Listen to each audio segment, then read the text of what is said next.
بسم اللہ الرحمن الرحیم۔ یہ 5th سیمسٹر کے طلباء کے لیے یہ طے ہوا تھا کہ ہم اس میں 2 صورتوں کا ترجمہ لیں گے۔ ایک تو بنی اسرائیل صورت ہے، اس کے 6 رکوع ہوں گے، اور سورۃ کہف کے بھی 6 رکوع کا انشاءاللہ ترجمہ کریں گے۔ تو سب سے پہلی وہ سورت بنی اسرائیل ہے۔ اس سورت کا دوسرا نام ہے سورۃ الاسراء۔ اسراء اس سورت کو اس لیے کہا جاتا ہے کہ اس سورت کی پہلی آیت کے اندر حضور صلی اللہ علیہ وسلم کے معراج کے ابتدائی سفر کا واقعہ مذکور ہے۔ آپ صلی اللہ علیہ وسلم کا معراج کا جو سفر ہے وہ 2 حصوں پر مشتمل ہے۔ ایک زمینی سفر ہے، آپ مسجد حرام سے مسجد الاقصیٰ کی طرف تشریف لے گئے، اس سفر کو سفر اسراء کہتے ہیں۔ اور اس کے بعد آپ صلی اللہ علیہ وسلم بیت المقدس سے اللہ جل شانہ کے حضور گئے، جنت و دوزخ کی سیر کی، اس سفر کو سفر معراج کہتے ہیں۔ اس کا واقعہ وہ دوسری احادیث کی کتابوں میں بھی مذکور ہے، اور سورۃ نجم میں اس کا ذکر موجود ہے کہ آپ صلی اللہ علیہ وسلم اللہ جل شانہ کے حضور تشریف لے گئے۔ تو اس سورت کی پہلی آیت کے اندر ہی یہ سورۃ اسراء کا لفظ موجود ہے۔ اسی سورت کو سورت بنی اسرائیل بھی کہتے ہیں۔ زیادہ تر ہمارے ہاں یہ سورت بنی اسرائیل کہلاتی ہے، اس لیے کہ اللہ نے اس سورت کے اندر بنی اسرائیل کے ساتھ جو وعدہ فرمایا تھا اس کا ذکر مذکور ہے۔ بنی اسرائیل عام طور پر کہا جاتا ہے یہود کو، اور اس میں بعد میں عیسائی بھی شامل ہوئے، لیکن زیادہ تر اس میں احوال وہ یہود کے ہیں کہ حضرت داؤد علیہ السلام کی جو امت ہے، ان لوگوں کے ساتھ اللہ جل شانہ نے ایک وعدہ کیا تھا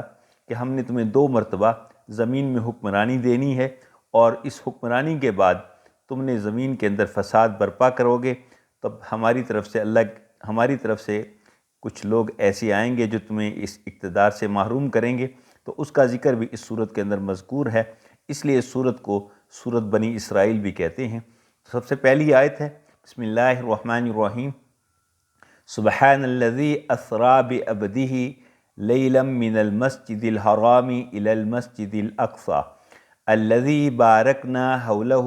لنریہ من آیاتنا انہ هو السمیع البصیر۔ سبحان الذی،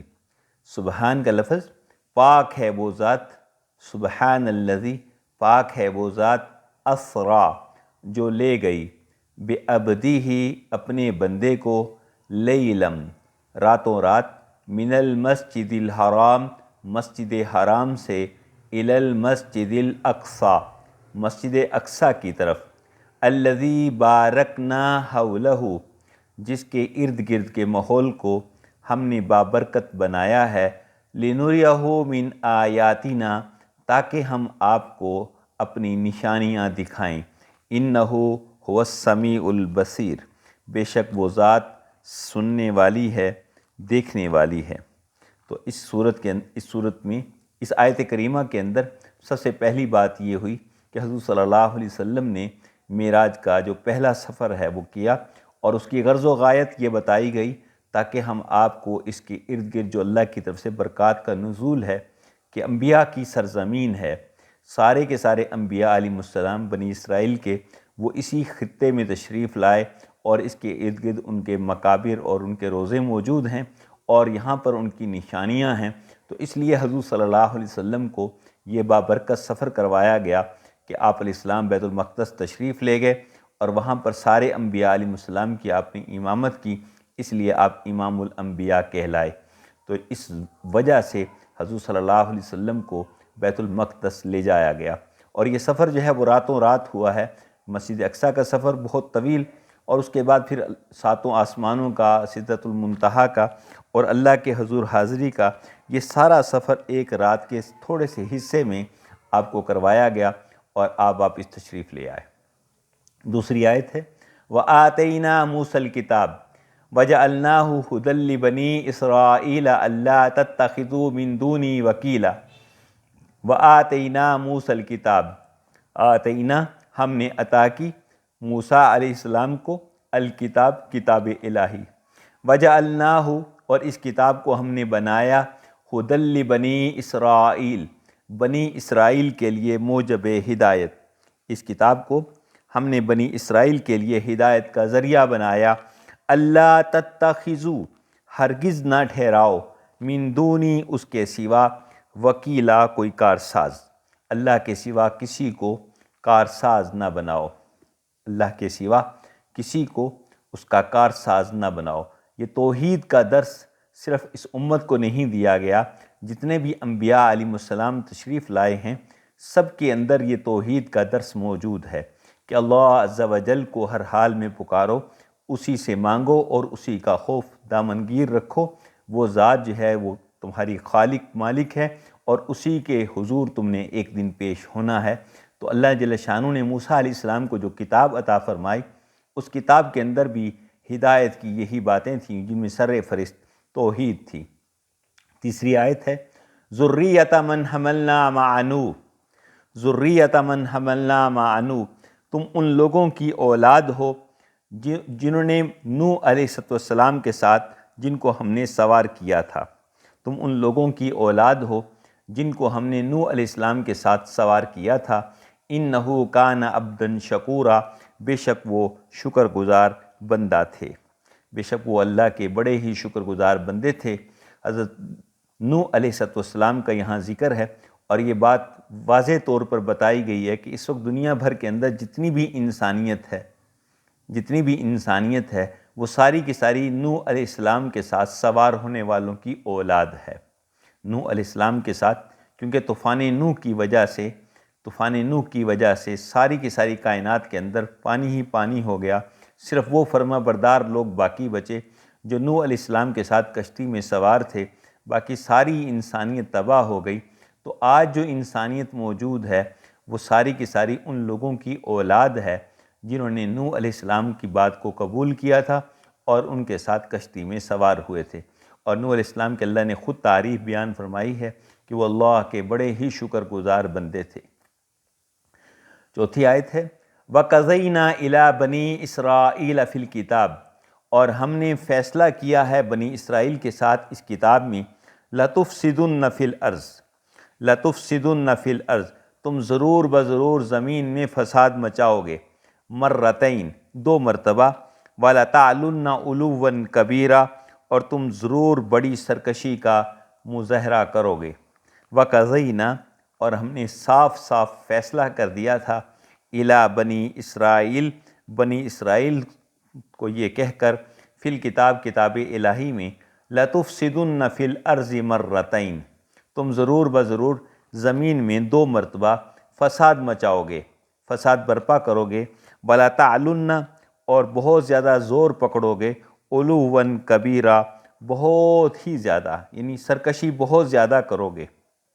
اللہ نے بنی اسرائیل کو کتاب الہی میں یہ خبر دے دی تھی کہ تمہیں ہم نے 2 مرتبہ زمین میں اقتدار دینا ہے، اور تم نے ان دونوں مرتبہ جب بھی ہم تمہیں اقتدار دیں گے تم زمین میں فساد برپا کرو گے اور بہت زیادہ سرکشی اختیار کرو گے۔ فَإِذَا جَاءَ وَعْدُ أَوْلَاهُمَا، فَإِذَا جَاءَ، جب آ گیا، وَعْدُ أَوْلَاهُمَا، ان دونوں میں سے پہلے کا وقت، جب ان دونوں میں سے پہلے کا وقت آ گیا، بَعَثْنَا عَلَيْكُمْ عِبَادًا لَنَا، تو ہم نے اپنے ایک بندے کو تمہارے اوپر مبعوث کر دیا، ہم نے تمہارے اوپر اپنے ایک بندے کو مسلط کر دیا، اولی بأس شدید، جو سخت لڑائی والے تھے، فجاسو خلال الدیار، اور وہ شہروں کے اندر گھس گئے، وکان وعدا مفعولا، اور یہ وعدہ پورا ہو کر رہا،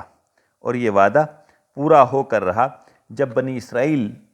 حضرت داؤد علیہ السلام کی امت نافرمانیوں کی طرف چلی گئی، ان کو اقتدار مل گیا بیت المقدس کا، شام کا، تو ان لوگوں نے وہاں پر سرکشی کا مظاہرہ کیا اور نافرمانی کی ساری شکلیں اختیار کی، تو اللہ نے ان کو سزا دینے کا ارادہ کیا۔ تو بخت نصر بادشاہ تھا بابل کا بادشاہ بخت نصر، اس نے ان پر حملہ کیا اور ان کا قتل عام کیا، ان کو سزا دی اللہ نے اپنے ایک بندے کے ذریعے سے جو سخت لڑائی والا تھا، اور اس نے آ کر ان کا قتل عام کیا اور ان کو جو ہے طرح طرح سے تکلیفیں پہنچائیں، اور ان میں سے جو لوگ زندہ بچ گئے ان کو غلامی کے طور پر، قیدی کے طور پر واپس لے آیا، اور جلا وطنی کی انہوں نے پھر زندگی گزاری۔ اس سارے واقعے کی طرف اس آیت کریمہ کے اندر ذکر ہے فَإِذَا جَاءَ وَعْدُ أَوْلَاهُمَا، جب ان دونوں میں سے پہلے کا وقت آ گیا، بَعَثْنَا عَلَيْكُمْ عِبَادًا لَنَا، تو ہم نے ان پر مسلط کیا اپنے ایک بندے کو، اولی باسن شدید، جو سخت لڑائی والے تھے، فجاسو خلال الدیار، وہ گھس گئے شہروں کے درمیان، وکان وعدن مفعولا، اور یہ وعدہ پورا ہو کر رہا۔ بخت نصر نے قتل عام کیا یہود کا، اور باقی جو لوگ زندہ بچ گئے ان کو قیدی بنا کر اپنے ساتھ جو ہے وہ بابل لے گیا، اپنے علاقے کی طرف لے گیا۔ ثم رددنا لکم الکرۃ علیہم وامددناکم باموال وبنین وجعلناکم اکثر نفیرا۔ ثم رددنا لکم الکرۃ علیہم، پھر ہم نے تمہیں ایک موقع دیا۔ ثم رددنا، پھر ہم نے پھیر دی، لکم تمہارے لیے، کرتن باری، علیہم تم پر، پھر ہم نے ان پر ایک باری ایک اور دے دی، یعنی ہم نے پھر انہیں ایک موقع اور دے دیا۔ وَأَمْدَدْنَاكُمْ بِأَمْوَالٍ وَبَنِينَ، اور ہم نے مالوں کو اور اولاد کو اس کے اندر بھی اضافہ کیا۔ وَأَمْدَدْنَا، ہم نے اضافہ کیا، کم تمہارے لیے، بِأَمْوَالٍ وَبَنِينَ، مالوں اور اولاد میں، وَجَعَلْنَاكُمْ أَكْثَرَ نَفِيرًا، اور ہم نے بنا دی تمہاری بہت زیادہ نفری، اور ہم نے پھر تمہاری بہت زیادہ، کتابوں میں یہ بات آتی ہے کہ بابل کے اندر یہ لوگ یہود جو ہیں وہ 70 سال قائد رہے، 70 سال بخت نصر کی غلامی میں رہے۔ اللہ جل شانہ کو ان پر رحم آیا تو اللہ نے ایران کے بادشاہ کو، ایران کا بادشاہ اخسو یرس، اس نے بابل پر حملہ کیا اور اسے یہود کی حالت زار پر ترس آیا، اور اس نے ان کو وہاں سے آزاد کروا کر دوبارہ بیت المقدس کے اندر بسایا۔ اس طرح ان کو دوبارہ خوشحالی ملی، اور اس عرصے میں اللہ نے 2 احسان خاص طور پہ گنوائے۔ ایک تو یہ کہ ہم نے تمہاری اولاد تمہاری زیادہ کر دی، تمہیں مال بہت زیادہ دے دیا، اور تمہاری تعداد کو بہت زیادہ بڑھا دیا۔ لیکن اس کے باوجود یہ قوم جو ہے، اس سب کے باوجود اپنی سرکشی سے باز نہ آئی۔ ان احسنتم لانفسکم، اگر تم اچھا کام کرو گے، اگر تم بھلائی کرو گے، احسنتم لانفسکم، تو اپنی ذات کے لیے بھلائی کرو گے۔ وَإِنْ أَسَأْتُمْ، اور اگر تم برا کام کرو گے، فَلَہَا، تو وہ بھی تمہارے اپنے لیے ہوگا۔ فَإِذَا جَاءَ وَعْدُ الْآخِرَةِ، اور جب دوسرے وعدے کا وقت آیا، لِيَسُوءُ وُجُوهَكُمْ، جب دوسرے وعدے کا وقت آیا تو ہم نے تمہارے چہروں کو بگاڑ دیا، وَلْيَدْخُلُ الْمَسْجِدَ، اور تمہیں مسجد میں داخل کر دیا، کما دخلوہ اول مرہ، جیسے پہلی دفعہ تمہیں داخل کیا تھا، وَلْيُتَبِّرُوا مَا عَلَوْا تَتْبِيرًا، اور تمہاری سرکشی کو اور تمہارے سارے کے سارے غلبے کو برباد کر ڈالا۔ یہاں اللہ جل شانہ اس بات کی طرف خاص طور پہ اشارہ کر رہے ہیں کہ اگر تم اچھائی کا راستہ اختیار کرو گے، وہ اچھائی تمہارے کام آئے گی، جبکہ اہل یہود نے اچھائی والا معاملہ نہیں کیا۔ تھوڑا سا عرصہ یہ نبی کی بات مانتے، اور جب دیکھتے کہ نبی دنیا سے رخصت ہو گیا یا نبی تھوڑا سا کمزور ہو گیا تو نبی کی مخالفت پر آ جاتے۔ نبی کی ان تعلیمات کو تو قبول کرتے جو تعلیمات ان کی طبیعت کو اچھی لگتی۔ جیسے ہمارے ہاں بھی عام رواج بن گیا کہ عید کی خوشیوں میں تو سارے کے سارے شریک، لیکن روزہ رکھنے میں بہت کم لوگ۔ ایسے ہی یعنی بہت ساری دین کے بہت سے شعبے ایسے ہیں جو ہماری طبیعت کو اچھے لگے ان کو تو مان لیا، اور جو طبیعت کو اچھے نہ لگیں ان کو ہم نے چھوڑ دیا۔ تو یہ یہود کی طبیعت تھی۔ تو اللہ یہاں فرما رہے ہیں کہ اگر تم اچھائی والا راستہ اختیار کرو گے، وہ اچھائی تمہارے ہی کام آئے گی، اور اگر تم برائی کا راستہ اختیار کرو گے تو اس کا وبال بھی تمہیں ہی بھگتنا ہوگا۔ اب دوسرا جو اللہ کا وعدہ تھا کہ اللہ نے دوبارہ اس قوم کو جو ہے وہ نیست و نابود کرنا ہے، تو اللہ فرماتے ہیں جب دوسرے وعدے کا وقت آیا تو پھر ہم نے دوسرے دشمن کو تم پر مسلط کر دیا، دوسرے دشمن کو تمہارے اوپر مسلط کر دیا، تاکہ وہ تمہارے چہروں کو بگاڑیں، اور تاکہ وہ مسجد میں اس طرح داخل ہوں جیسے دوسرے لوگ داخل ہوتے تھے، اور تمہاری ساری کی ساری شان و شوکت کو تہس نہس کر کے رکھ دیں۔ تو کتابوں میں یہ بات موجود ہے کہ یہ جو ہے جب حضرت عیسیٰ علیہ السلام کی تشریف آوری سے کچھ عرصہ پہلے دوبارہ بیت المقدس پر حملہ ہوا، اور اس حملے کو کرنے میں 2 لوگوں کے نام خاص طور پر آتے ہیں۔ بعض کہتے ہیں ایتھینوکس ایک شخص تھے، انہوں نے حملہ کیا، اور بعض کہتے ہیں کہ روم کے بادشاہ نے ان پر حملہ کیا اور ان کو اسی طرح برباد کر کے رکھ دیا، اور ان کی ساری شان و شوکت جو ہے وہ تباہ کر کے رکھ دی، اور ان پر اس طرح انہوں نے تسلط کیا کہ ان کے چہروں کو بگاڑ دیا اور ان کی ساری شان و شوکت کو جو ہے وہ تہس نہس کر کے رکھ دیا۔ تو یہ انہوں نے مخالفت کی تھی بنیادی طور پر حضرت عیسیٰ علیہ السلام کی، اور اللہ نے پھر ان کو اس طریقے سے سزا دی کہ نبی کی مخالفت کرنے پر، نبی کے سامنے چوں چراں کرنے پر اللہ نے ان کی ساری شان و شوکت کو چھین لیا۔ تو یہ دوسری موقع پر جو اللہ کے دو وعدے تھے کہ ہم نے 2 دفعہ بنی اسرائیل کو حکومت دینی ہے، وہ دونوں وعدے پورے ہوئے، اور دونوں دفعہ انہوں نے سرکشی کا راستہ اختیار کیا، تو اللہ نے ان کی ساری سرکشی کو ختم کر کے رکھ دیا۔ اس کے بعد اللہ فرماتے ہیں، اس 8ویں آیت ہے، عَسَىٰ رَبُّكُمْ أَن يَرْحَمَكُمْ، عَسَىٰ رَبُّكُمْ، ہو سکتا ہے تمہارا رب، أَن يَرْحَمَكُمْ، تم پر رحم کرے، وَإِنْ أُدْتُمْ أُدْنَا، اور اگر تم پھر وہی راستہ اختیار کرو گے سرکشی والا، تو ہم بھی تمہارے ساتھ وہی کام کریں گے۔ وَجَعَلْنَا جَهَنَّمَ لِلْكَافِرِينَ حَصِيرًا، اور ہم نے جہنم کو کافروں کے لیے قید خانہ بنا رکھا ہے، اور ہم نے جہنم کو کافروں کے لیے قید خانہ بنا رکھا ہے۔ یہاں اللہ جل شانہ بتا رہے ہیں کہ بنی اسرائیل کو اگر دوبارہ بھی کبھی حکومت ملی، دوبارہ بھی یہ کہیں اقتدار پہ آئے، تو اگر یہ اچھا سلوک کریں گے تو اچھے رہیں گے، لیکن اگر یہ اسی طرح قتل و غارت کریں گے، انسانی جانوں کو میل یا میٹ کرنے کی کوشش کریں گے، اور انسانی جانوں کو نقصان پہنچانے کی کوشش کریں گے، جیسے آج اسرائیل جو ہے وہ فلسطین کے اندر کر رہا ہے، تو اللہ فرماتے ہیں وَإِنْ أُدْتُمْ أُدْنَا، اگر تم دوبارہ کوئی تھوڑی سی تمہیں اقتدار ملے گا اور دوبارہ تم سرکشی والا راستہ اختیار کرو گے، تو ہماری طرف سے بھی پھر وہی سزا ہوگی۔ اور حقیقت یہ ہے کہ جہنم کو اللہ نے بنایا ہی کافروں کے لیے بطور قید کے ہے۔ إِنَّ هَٰذَا الْقُرْآنَ، یہاں پر قرآن کے فضائل بیان ہو رہے ہیں، إِنَّ هَٰذَا الْقُرْآنَ يَهْدِي لِلَّتِي هِيَ أَقْوَمُ وَيُبَشِّرُ الْمُؤْمِنِينَ الَّذِينَ يَعْمَلُونَ الصَّالِحَاتِ أَنَّ لَهُمْ أَجْرًا كَبِيرًا۔ إِنَّ هَٰذَا الْقُرْآنَ، بے شک یہ قرآن ہے، یہدی للتی ہی اقوم، یہ ان لوگوں کو ہدایت دیتا ہے جو درست چلتے ہیں۔ یہ قرآن کریم ان لوگوں کی ہدایت کا سامان بنتا ہے جو درست راستہ اختیار کرتے، ان لوگوں کی رہنمائی کرتا ہے، ان لوگوں کو سیدھا راستہ دکھاتا ہے جو درست چلتے ہیں،